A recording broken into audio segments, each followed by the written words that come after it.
అందరికీ ఇక్కడ ఇఫ్తార్ విందుకు వచ్చినటువంటి మా ముస్లిం సోదరులందరికీ కూడా పేరు పేరున ధన్యవాదాలు. ఈరోజు విజయవాడలో మా 50 డివిజన్లో ఇఫ్తార్ విందు ఏర్పడడం జరిగింది. దానికి మాజీ శాసనసభ్యులు వినయ్ భాస్కర్ గారు, అదేవిధంగా మన కూడా చైర్మన్ మరి యాదిరెడ్డి గారు తదితరులు హాజరై మా యొక్క డివిజన్లో ముస్లిం సోదరులు పెద్ద మొత్తంలో హాజరై ఈ యొక్క ఇఫ్తార్ విందులో పాల్గొనడం జరిగింది. వారందరూ కూడా ధన్యవాదాలు తెలియజేసుకుంటా ఉన్నాం. ముస్లిం సోదరులందరూ కూడా ముందుగా రంజాన్ శుభాకాంక్షలు తెలియజేసుకుంటూ వాళ్ళందరూ కూడా ఈ రంజాన్ మొత్తంలో మంచి జరగాలని కోరుకుంటూ వేడుకుంటా ఉన్నాం. పండుగ శుభ సందర్భంగా స్థానిక 50వ డివిజన్లో విజయప్రకాష్ రెడ్డి గారి ఆధ్వర్యంలో ముస్లిం సోదరులకు ఒక ఇఫ్తార్ విందు ఏర్పాటు చేయడం జరిగింది. కులాలకు అతీతంగా, మతాలకు అతీతంగా, ప్రాంతాలకు అతీతంగా అందరూ కలిసి ఉండాలి, కలిసి ఉంటేనే కలసుకం అన్నటువంటి నాడుని గుర్తు చేస్తూ ముస్లిం సోదరులకు రంజాన్ పండుగ శుభాకాంక్షలు తెలియజేస్తున్నాను.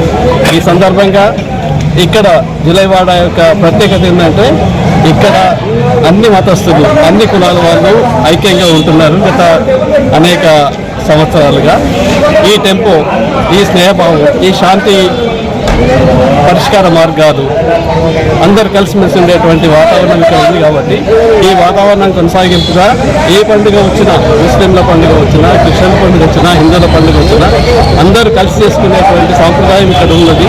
ఈ సాంప్రదాయాన్ని నిలబడడానికి ప్రకాష్ రెడ్డి లాంటి వాళ్ళు ముందుగా పనిచేస్తున్నారు. అలాంటి విజయప్రకాష్ లాంటి వాళ్ళు ఇంకా చాలామంది ఉన్నారు ఈ ప్రాంతంలో. అలాంటి వాళ్ళ నాయకత్వంలో మత సామరస్యానికి మత సామరస్యం పెంపొందించుకోవడానికి తప్పకుండా వీళ్ళు కృషి చేసేటువంటి కార్యకర్తలు ఉన్నారు. కాబట్టి వీళ్ళందరికీ మరొకసారి ఆర్గనైజ్ చేసినందుకు శుభాకాంక్షలు తెలియజేస్తూ రంజాన్ పండుగ సందర్భంగా ముస్లిం సోదరులందరికీ మరొకసారి శుభాకాంక్షలు తెలియజేస్తున్నాను.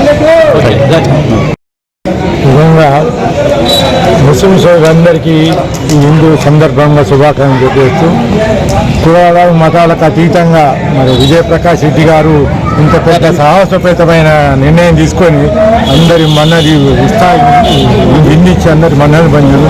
నిజానికి భవిష్యత్తులో ఆయన జీవితం 10 కాలాల పాటు పచ్చగా ఎదగాలని చెప్పి మేమంతా కోరుకుంటూ ముస్లిం సోదరులు కూడా వారిని ఆశీర్వదించాలని నేను మనం చేస్తూ ఈ కార్యక్రమానికి వాళ్ళందరికీ ధన్యవాదాలు.